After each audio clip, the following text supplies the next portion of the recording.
Puji Tuhan, selamat malam peserta pre-encounter yang dikasihi dan diberkati oleh Tuhan. Kita akan membahas pelajaran kedua yang berjudul manfaat salib pada malam hari ini. Sebelum kita sama-sama belajar, mari kita tundukkan kepala, kita mau berdoa. Bapa di dalam surga, kami bersyukur sebab Engkau Allah yang baik, Allah yang setia, Allah yang tidak pernah meninggalkan kami. Berkati acara kami pada malam hari ini, biar kami dengan hati yang sungguh-sungguh mau belajar untuk mengerti kebenaran firman-Mu. Dan kami mau praktekkan itu dalam kehidupan kami sehari-hari, sehingga dari hidup kami mengalir aliran-aliran kehidupan dan nama Tuhan semakin dipuji, dibesarkan dan dipermuliakan. Urapi kami semua, di dalam nama Yesus kami sudah berdoa. Haleluya, amin. Jadi pelajaran yang kedua pada malam hari ini tuh berbicara tentang salib. Bapak Ibu yang dikasihi dan diberkati oleh Tuhan, kita tahu bahwa kekristenan itu identik dengan salib. Ya, jadi kita harus benar-benar belajar sungguh-sungguh tentang salib ini.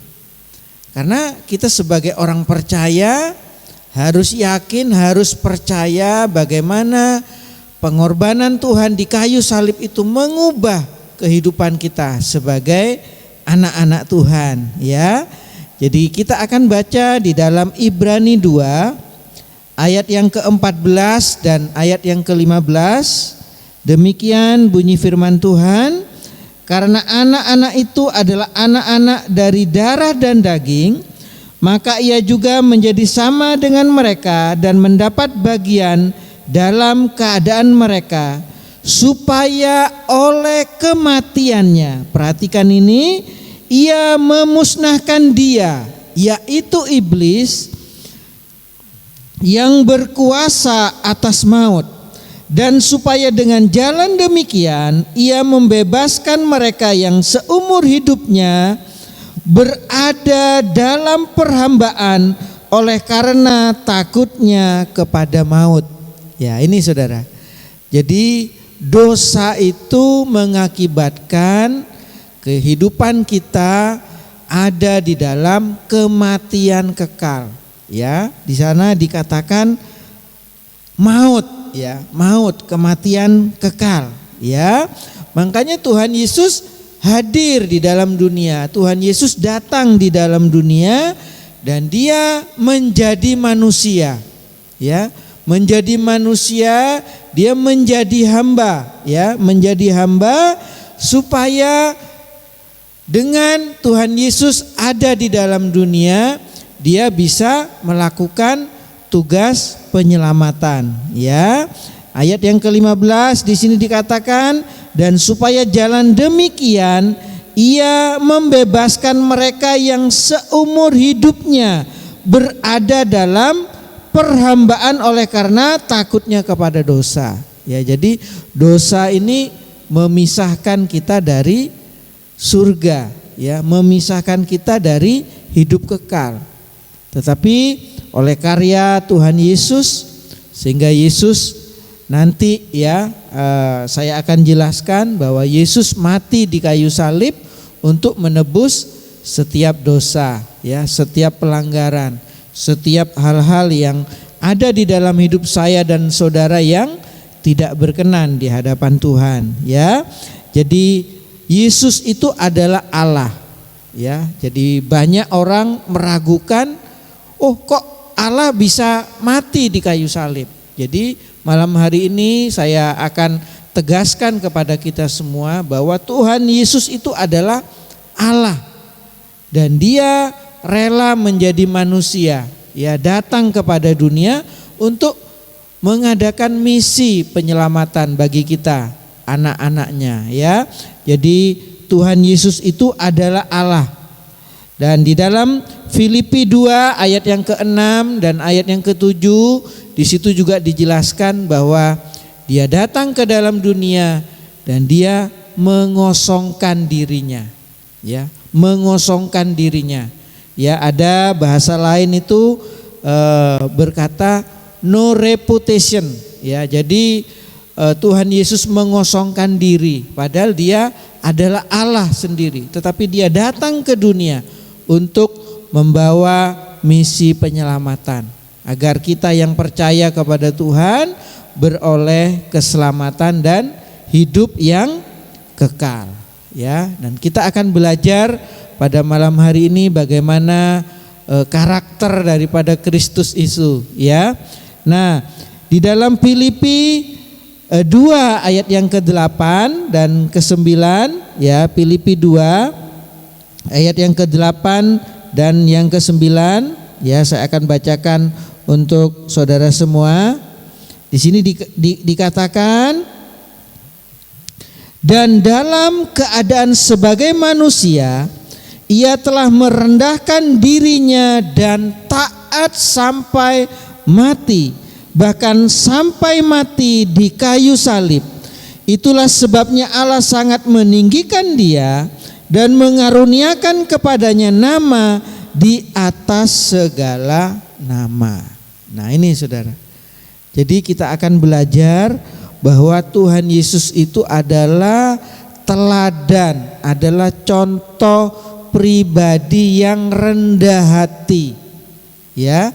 Dan Tuhan Yesus juga adalah contoh dan teladan bahwa dia taat, ya. Taat, bahkan di sini dikatakan taat sampai mati di kayu salib.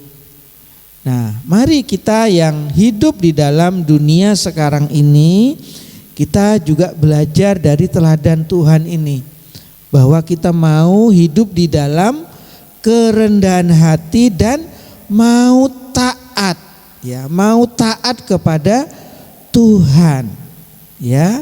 Salah satu pengertian dosa adalah, dosa itu artinya apa, saudara? Kita tidak mau taat, ya, kita tidak mau tunduk, kita tidak mau takluk kepada Tuhan. Itu salah satu pengertian dari dosa. Dan Tuhan Yesus hadir, Tuhan Yesus datang ke dalam dunia untuk mengampuni dosa saya dan saudara. Jadi kita akan belajar ini, saudara, ya, bagaimana karakter daripada Tuhan.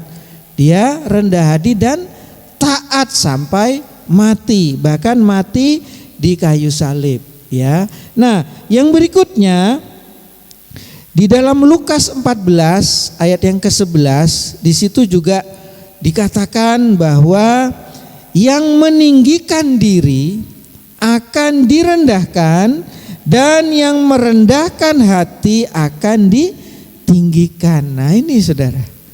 Jadi kita perlu, ya, meneladani sifat-sifat Tuhan, karakter daripada Tuhan, bahwa saya dan saudara harus rendah hati.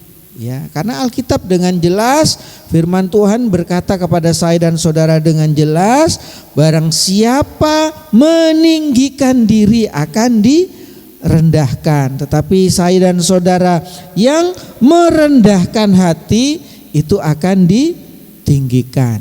Jadi hati-hati dengan kesombongan ini, saudara, ya, waspada dengan kesombongan ini, ya. Bahkan Alkitab berkata bahwa Tuhan benci kepada kesombongan ini. Tuhan tidak senang kepada kesombongan ini, ya.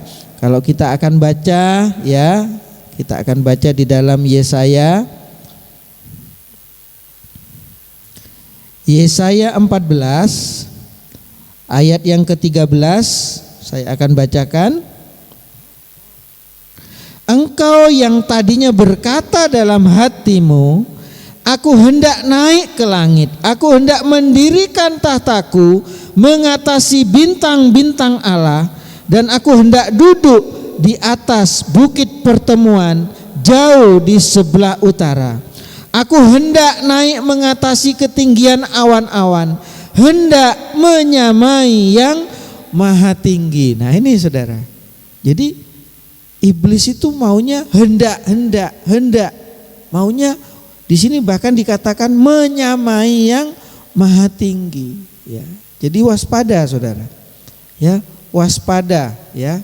Sekali lagi kita diingatkan oleh firman Tuhan bahwa saya dan saudara ini harus waspada dengan yang namanya kesombongan, ya. Nah, Tuhan itu, Yesus itu adalah firman, dan firman itu adalah Allah sendiri, ya. Kalau kita baca di dalam Yohanes 1 ayat yang ke-14, saya akan bacakan buat saudara semua. Firman itu telah menjadi manusia dan diam di antara kita, dan kita telah melihat kemuliaannya, yaitu kemuliaan yang diberikan kepadanya sebagai anak tunggal Bapa, penuh kasih karunia dan kebenaran, ya. Jadi Tuhan Yesus itu rela, ya, ada di dalam dunia, rela merendahkan hati tadi, ya, supaya firman itu, yaitu Allah sendiri itu ada di tengah-tengah kita, ya. Firman itu telah menjadi manusia dan diam di antara kita, ya. Jadi firman, kan ada pujian itu, firman jadi manusia, diam di antara kita, ada hidup terang bagi manusia, engkau datang bagi kepunyaanmu, ya. Jadi kita harus percaya bahwa Tuhan Yesus yang tadinya ada di dalam surga, tempatnya di surga, rela datang ke dalam dunia menjadi manusia untuk melakukan misi penyelamatan buat saya dan saudara, ya. Nah, kita akan baca juga di dalam 1 Timotius.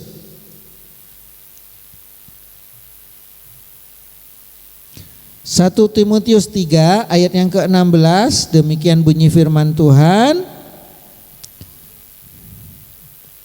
Dan sesungguhnya agunglah rahasia ibadah kita, Dia yang telah menyatakan dirinya dalam rupa manusia, dibenarkan dalam roh, yang menampakkan dirinya kepada malaikat-malaikat, diberitakan di antara bangsa-bangsa yang tidak mengenal Allah, yang dipercayai di dalam dunia, diangkat di dalam kemuliaan, ya. Jadi puji Tuhan, kita harus percaya bahwa Tuhan Yesus itu adalah Allah sendiri yang datang ke dalam dunia, ya, dalam rupa manusia untuk melakukan penyelamatan buat hidup saya dan saudara, ya.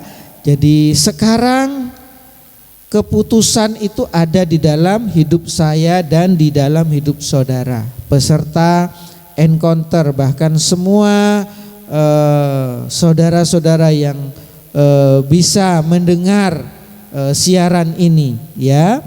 Apakah saya dan saudara itu akan menerima atau menolak keselamatan yang daripada Tuhan?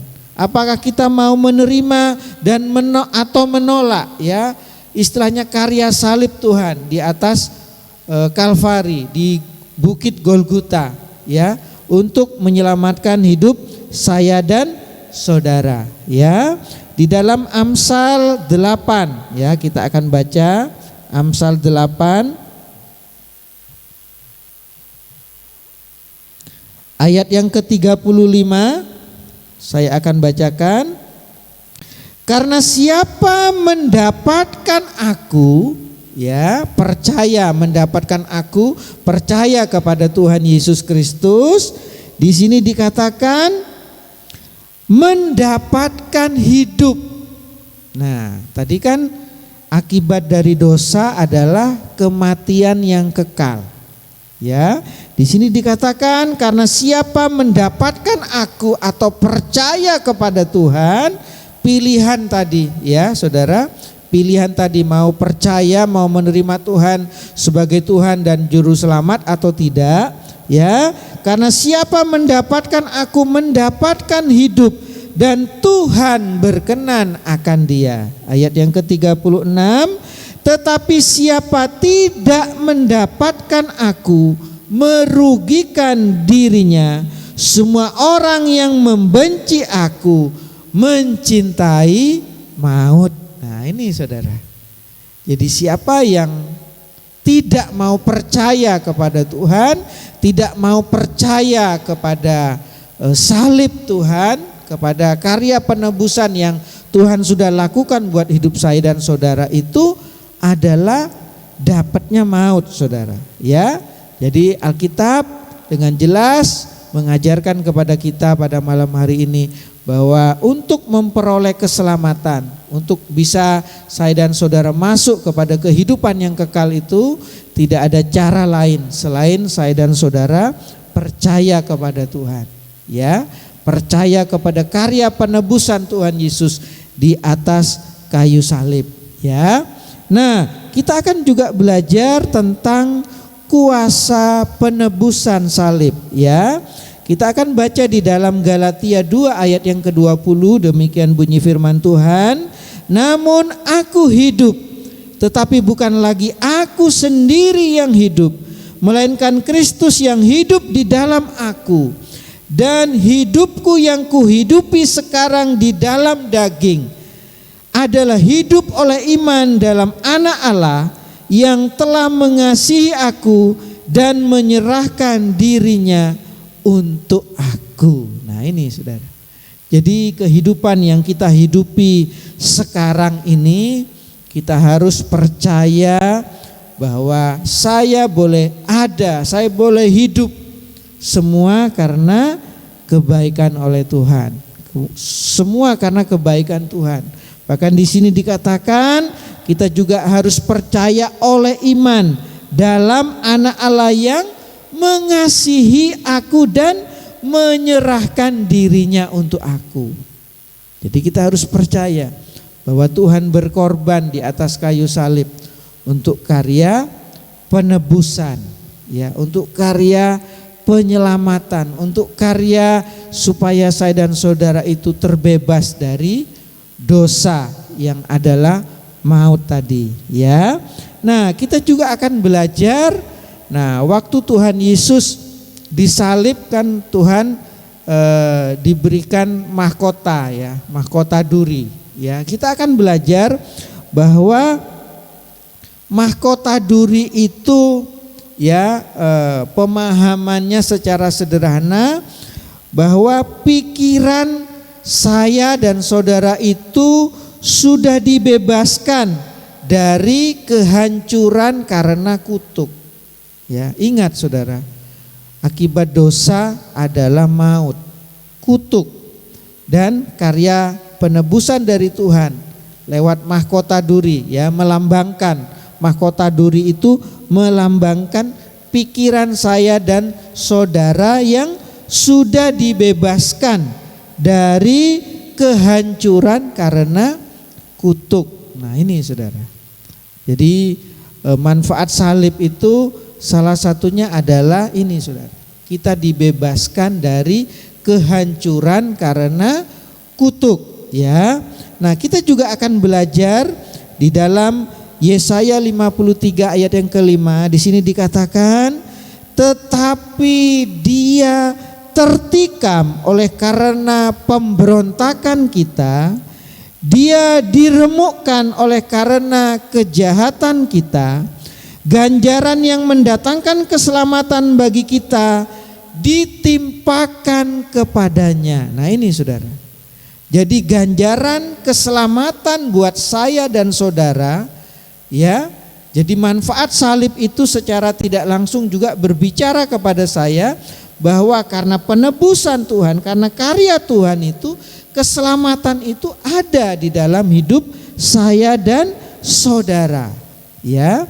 Nah, ganjaran yang ditimpakan kepadanya, dan ini perhatikan saudara, manfaat salib juga, dan oleh bilur-bilurnya kita menjadi sembuh. Nah ini saudara. Jadi cambukan di dalam tubuh Tuhan Yesus, ya, di punggungnya, ya, darah yang mengalir di dalam tubuh Tuhan Yesus itu mendatangkan kesembuhan buat saya dan saudara. Jadi kita bersyukur kepada Tuhan. Kita berterima kasih kepada Tuhan. Kita bersyukur sebab Tuhan itu mengampuni saya dan saudara.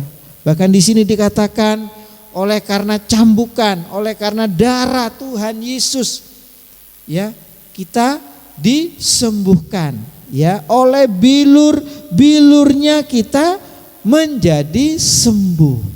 Nah, ini kita harus percaya, saudara. Apakah malam hari ini saudara mengalami sakit penyakit, ya, mengalami mungkin sakit yang sampai saat ini saudara sedang alami? Yakin, percaya bahwa kuasa bilur Tuhan Yesus sanggup menyembuhkan sakit penyakit yang saudara alami, ya. Kalau berbicara sakit ini saya juga pernah mengalami, saudara. Ya, saya mengalami harus diamputasi bagian kaki, ya. Ada penyempitan pembuluh darah. Tetapi saya percaya oleh karena kuasa Tuhan, oleh bilur-bilur Tuhan Yesus saya sembuh dan bersyukur kepada Tuhan. Ya, saya sudah sehat kembali karena pertolongan Tuhan, ya. Nah, kita akan juga baca di dalam Kolose 2 ayat yang ke-14. Di sini dikatakan dengan menghapuskan surat hutang yang oleh ketentuan-ketentuan hukum mendakwa dan mengancam kita, dan itu ditiadakannya dengan memakukannya pada kayu salib, ya. Jadi Tuhan Yesus kan dipaku, ya, di tangan dan di kaki, saudara. Itu berbicara tentang pembebasan kita, ya. Paku itu berarti Tuhan Yesus sudah membebaskan saya dan saudara, ya. Nah, berikutnya yang akan kita pelajari adalah tentang tombak, saudara. Ya, hatiku hancur bagimu, anakku, laki-laki dan perempuan. Hatiku dihancurkan supaya Anda dapat disembuhkan dan emosimu dipulihkan. Nah, ini, saudara. Jadi Tuhan Yesus kan sempat ditombak, saudara. Dan itu berarti, ya, agar batin saya dan saudara itu disembuhkan dari luka-luka batin, saudara. Ada banyak, ya, anak Tuhan yang sudah mengenal Tuhan, ya, tetapi maaf, mungkin karena belum mengenal dengan benar sehingga masih punya sakit batin, ya, gampang kecewa, gampang istilahnya kecewa sama orang, saudara. Masih nyimpan kepahitan, saudara. Jadi waspada. Dan malam hari ini, ya, oleh kebenaran firman Tuhan kita diingatkan bahwa oleh pengorbanan Tuhan Yesus di kayu salib, ya, luka-luka batin saya dan saudara itu sudah disembuhkan. Jadi waktu lambungnya ditikam oleh tombak itu menggambarkan bagaimana luka-luka batin saya dan saudara itu sudah disembuhkan, ya, sudah disembuhkan dari luka-luka batin. Nah, akhirnya saudara-saudara yang dikasihi oleh Tuhan, keputusan ada di dalam kehidupan saya dan saudara. Apakah saudara mau mengambil keputusan malam hari ini, ya, untuk mempercayai Tuhan, untuk hidup di dalam rencana Tuhan, ya. Alkitab berkata masa depan sungguh ada dan pengharapanmu tidak akan pernah sia-sia. Kalau kita mempercayai pengorbanan Tuhan di kayu salib, maka sesuatu yang besar akan terjadi dalam hidup saya dan saudara. Ada banyak perubahan-perubahan hidup yang akan dialami oleh kita semua, ya. Jadi malam hari ini ayo kita buat keputusan. Apakah saudara mau menyerahkan kelemahan saudara, ya, kepada Tuhan Yesus supaya saya dan saudara menerima kekuatan yang berasal dari Tuhan. Nah, berikutnya, apakah saya dan saudara mau bertobat, percaya sungguh-sungguh kepada Tuhan, dan yakin malam hari ini bahwa ketika saya dan saudara percaya kepada Tuhan, setiap masa lalu saya, setiap dosa saya, setiap masa lalu saudara, setiap dosa saudara akan diampuni oleh Tuhan. Tuhan sanggup menciptakan sesuatu yang baru dalam hidup saudara, dalam hidup kita semua. Bagi Tuhan tidak ada yang mustahil. Tuhan sanggup melakukan perkara-perkara yang dahsyat dalam hidup saya dan saudara. Nah, berikutnya kita juga akan belajar ketika saya dan saudara menyerahkan setiap sakit penyakit yang ada di dalam hidup ini, yang ada di dalam tubuh jasmani ini, kita juga akan menerima kesembuhan yang berasal dari Tuhan. Jadi kita berdoa kepada Tuhan, Tuhan tolong aku untuk percaya bahwa oleh bilur-bilur-Mu setiap sakit penyakit yang aku alami hari-hari ini pasti sembuh karena kuasa Tuhan. Nah, kita juga akan belajar supaya setiap keperluan saya dan saudara itu kita mau belajar menyerahkan kepada Tuhan. Saya tidak tahu apa yang menjadi keperluan hidupmu pada malam hari ini. Ayo belajar serahkan kepada Tuhan. Serahkan ketakutanmu, serahkan kekhawatiranmu, serahkan kebimbanganmu kepada Tuhan. Dia Bapa yang setia, Bapa yang sekali-kali tidak pernah meninggalkan kita. Karena kita ini berharga di mata Tuhan. Kita ini adalah milik Tuhan. Kita ini adalah biji mata Tuhan. Kita pasti akan diberikan kemenangan oleh Tuhan.